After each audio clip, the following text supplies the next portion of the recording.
Well, hello. Welcome to another video. So the title of this one is perhaps a little bit mysterious. I don't know whether that's going to put people off or whether that's going to draw people in, but we'll find out soon enough, I guess. Um, so the title of the video is The Imaginary Audience. And I'd be interested to know what you thought it was going to be about. What it's going to be about is about what you think that other people think of you. Um, and this kind of came to me as a thing when I was listening to Ego is the Enemy by Ryan Holiday at the moment. And this was one of the things that they were talking about with reference to ego, and it's a psychological phenomenon that's apparently very common in teenagers, where they feel like it's a bit like a soap, or like a kind of audience TV program where everything you do is being watched by an audience. So you almost feel in your head like you're constantly being watched and judged, and it's apparently something that's very common in teenagers. But actually, I think that probably many people watching this could probably say that, oh, actually, I I feel like I behave as if I've got a live studio audience with me most of the time, or that's certainly how my mind works. I kind of base everything that I do on how I think it's going to be perceived by other people, if that makes sense. So, I was certainly trying to think of examples from my own experience where perhaps I've put far too much soul in what other people might think.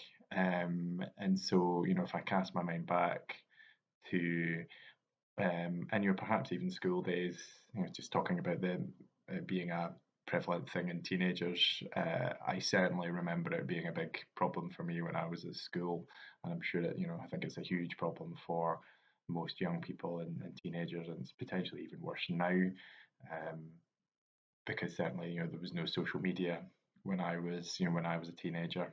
That's how long ago it was. Now it's funny how technology dates us a little bit. But so I, this is definitely a topic for another video, and I am going to talk about this at some point. I have referenced this before in stuff that I've done, in that I didn't always have the easiest time at school. I wasn't beaten up or anything. I think being a 6'2" rugby player helps with that side of things, but I certainly, for a good chunk of time at secondary school, kind of from kind of early on in secondary school, there was a kind of core group of people that gave me a real hard time. And I don't really, it's easy to look back and think, why did that happen? And actually, it probably doesn't really matter why it happened. But, I think kids, particularly of that age, will just latch on to things. And I was mainly bullied, let's say the word out loud, about, so they will latch on to, to a physical characteristic. And there wasn't necessarily anything hugely unusual about me, I don't think. But so what they chose to pick on me about was what was my head, essentially. So I was kind of bullied about the size of my head, essentially. So as a result of that, again, that's the topic for another day, like the effect that that kind of thing has on someone, even into my 40s, where I'm kind of just about getting to grips with things now. Um, these things have a lasting effect on you. So I became very fixated on, things that I could do to, to kind of hide that, I suppose. You can't really hide your head, can you? So that was kind of how my imaginary audience played out, was that I just constantly thought that people were like looking at my head and blah, blah, blah, blah, blah. Sorry, that set me off track a little bit there. But yeah, so I can kind of, taking that into my, university life, going on nights out, you do feel a little bit like you're just constantly playing your life to the audience and stuff, and you're doing everything, especially when you're a bit younger, on the basis of how other people are gonna perceive it. So I'm gonna wear stuff because are people gonna think that I look good? And actually you get to the age that I am now, and I kind of go, well, it doesn't really matter as long as I think that I look good and as long as I feel comfortable. Those are the things that are important to me. But actually back then I was playing to the imaginary audience, I was like, well, I'm not going to wear that because, what will people think? Actually, I really like that shirt, but actually, are people going to think that I'm a DICK for wearing that? And actually, why does it matter what other people think? Then, like, into professional life, again, you become. I mean, and I don't know because my professional environments have, outside of part-time jobs, have all been um, medical in nature. So I don't know if there's a different culture in medicine compared to other industries. There may well be, but I'm sure there's kind of commonalities. But I remember feeling that constant pressure um, to be doing certain things to please other people.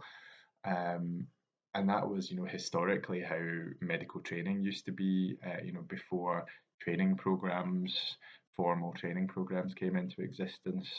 It was a bit of an old boys club, because a lot of the jobs that you got a lot of the time depended on who you knew. And that was, despite how people were unhappy with changes to training programs, quite rightly, especially when they were initially brought in. It did kind of eliminate that to some degree, and it became a bit less of an old boys network. And the job you get is based on who you know. It was more about other things. I can't say they've necessarily replaced them with better things in terms of applications, not unless you're an Olympic gold medalist in your spare time. That'll get you some points on an application form, I can tell you. But yeah, I became very aware that everything I was doing was again playing to this imaginary audience. So I was constantly worried that if my perceived performance dipped in some way, shape, or form, that people were talking about me behind the scenes. And I've certainly had a little bit of a relapse of that in this new job. So I'm just conscious that I'm still in the first 6 months in this new job, so I'm still in my probation period, which is a totally normal thing in any industry really.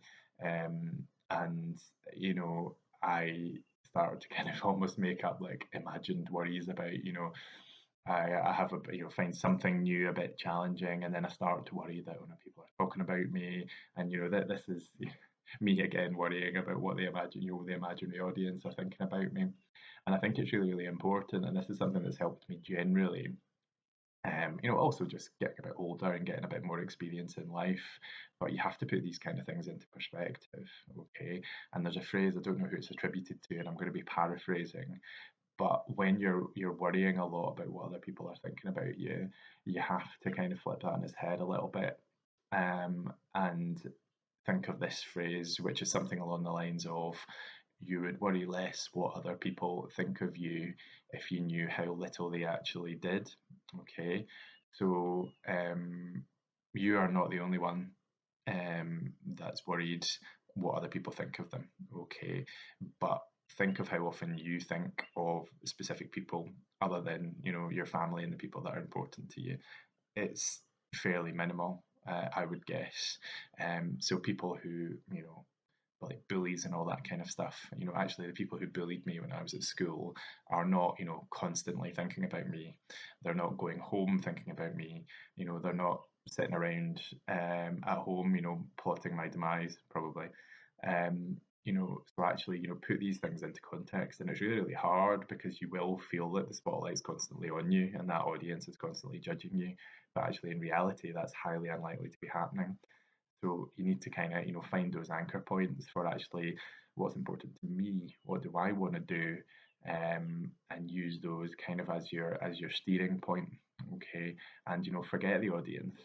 There might be an audience there, but they're not actually paying as much attention to you as you think they are. Okay, it's down to you to decide what's important to you, what you value most in life, and you set those goals and things that are in your control, and you celebrate your progress, and you try your best not to worry about what other people are thinking and trying to please the people around you.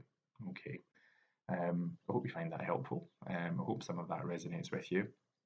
Do get in touch, do comment, do let me know what you think, and I will catch up with you in the next one.